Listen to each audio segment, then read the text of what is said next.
Jumpa kembali bersama Cucu Luther di sini.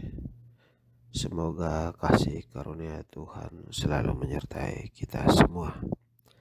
Apa kabar saudara-saudara yang terkasih? Selamat memasuki bulan Rosario. Mari kita giatkan berdoa Rosario di bulan ini, karena doa itu sudah terbukti sepanjang sejarah sangat menguatkan iman kita.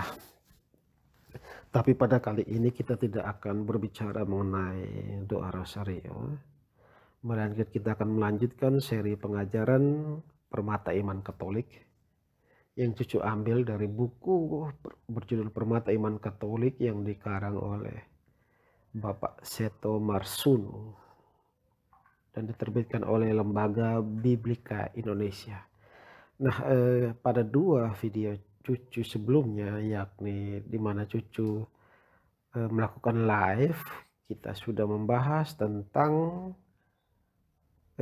materi pertama, yakni kebangkitan badan. Kemudian materi berikutnya kehidupan kekal, dan materi ketiga saat itu yakni tentang dosa. Sekarang kita akan masuk ke materi selanjutnya, yaitu Kristus penebus manusia. Nah, saudara-saudari yang terkasih dalam Tuhan kita Yesus Kristus, Allah menghendaki manusia selamat dan tinggal bersama Dia di surga. Tetapi dosa menghalangi manusia untuk bersatu dengan Allah. Dosa membuat mereka tidak layak untuk bersatu dengan Allah yang kudus di dalam kehidupan surgawi. Tetapi Allah adalah kasih sebagaimana diungkapkan dalam 1 Yohanes bab 4 ayat 8. Karena begitu besar kasih Allah akan dunia ini, sehingga Ia telah mengaruniakan anaknya yang tunggal, supaya setiap orang yang percaya kepadanya tidak binasa, melainkan beroleh hidup yang kekal. Sebagaimana yang tertulis dalam Injil Yohanes bab 3 ayat 16. Nah, terdorong oleh kasihnya kepada manusia, Allah mengutus putranya untuk menyelamatkan mereka dari kekuasaan dosa. Melalui Yesus Kristus putranya, Allah menganugerahkan pengampunan dosa dan membersihkannya dari dosa. Bagaimana Tuhan Yesus melakukan hal ini? Dalam kematiannya di salib, Tuhan Yesus mempersembahkan diri sebagai kurban untuk menebus semua orang. Bisa dicek di Katekismus Gereja Katolik nomor 616. Karena itulah gereja menyebut Tuhan Yesus sebagai penebus. Nah, saudara-saudari, sebelum kita berbicara tentang penebusan yang dilakukan oleh Tuhan Yesus, kita lihat jauh ke belakang, ke akar tradisi Yahudi tentang penebusan, ya. Subjudul kecil berikutnya adalah kurban pendamaian. Untuk memahami hal ini, kita perlu lebih dahulu melihat upacara pendamaian yang dilakukan untuk menghapus dosa umat Israel, sebagaimana tertulis di kitab Imamat bab 16, ya. Silakan dicek sendiri. Upacara ini dilakukan setiap tahun, yakni pada hari pendamaian. Upacara ini dilakukan di dalam kemah suci yang dibangun oleh orang Israel ketika mereka mengembara di padang gurun. Kemah ini terdiri dari dua bagian. A, bagian depan disebut tempat kudus, dan di dalamnya ditempatkan kaki dian dan meja roti sajian. B, bagian belakang disebut tempat maha kudus, dan di dalamnya ditempatkan tabut perjanjian. Kedua ruangan ini dipisahkan oleh sebuah tirai. Di dalam tabut perjanjian itu disimpan mana, tongkat Harun, dan loh-loh batu yang bertuliskan perjanjian Allah dan Israel di Gunung Sinai. Yang perlu lebih mendapat perhatian adalah tutup tabut perjanjian itu yang juga disebut tutup pendamaian.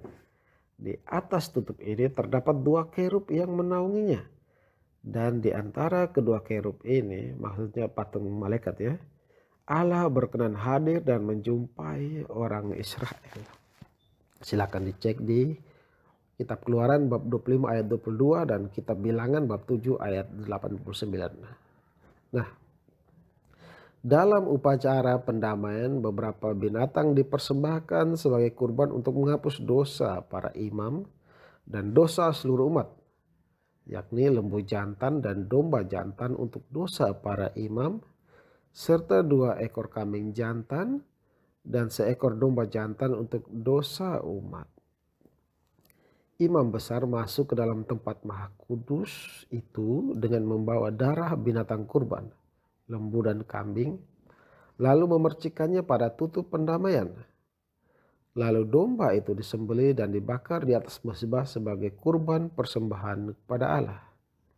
Dengan cara demikian dosa imam dan umat dihapuskan dan semuanya didamaikan kembali dengan Allah. Imam dan umat disucikan dari dosa dan kenajisan sehingga layak beribadah kepada Allah. Gereja melihat bahwa semua itu adalah gambaran atau kiasan dari kurban yang dipersembahkan oleh Kristus di kayu salib untuk menghapus dosa manusia. Ya, sebelum kita melangkah tentang dosa kurban Kristus, tadi penjelasan yang Cucu bacakan itu sudah sebagian besar sedikit banyak menggambarkan dengan detail, sekaligus membantah tudingan-tudingan negatif dari warga-warga RT sebelah yang tidak paham tentang kekristenan ya.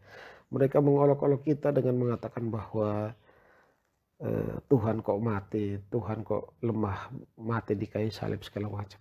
Itu karena mereka tidak paham bahwa kurban itu harus dilakukan dengan penumpahan darah, sebagaimana kurban pendamaian dilakukan oleh bangsa Yahudi, bangsa Israel dalam kitab Imamat bab 16 gitu. Jadi memang harus seperti itu, harus dengan menumpahkan darah, mempersembahkan diri dan menumpahkan darah.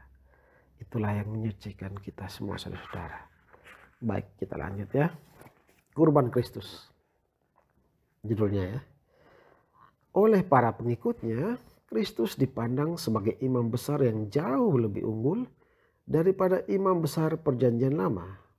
Bisa dicek di surat Ibrani bab 7 ayat 1 sampai 3, dilanjutkan bab 11 sampai 17 ayat 11 sampai 17, dilanjutkan ayat 23 sampai 27.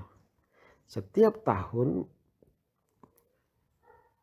orang Israel mempersembahkan darah binatang untuk mendamaikan umat dengan Allah.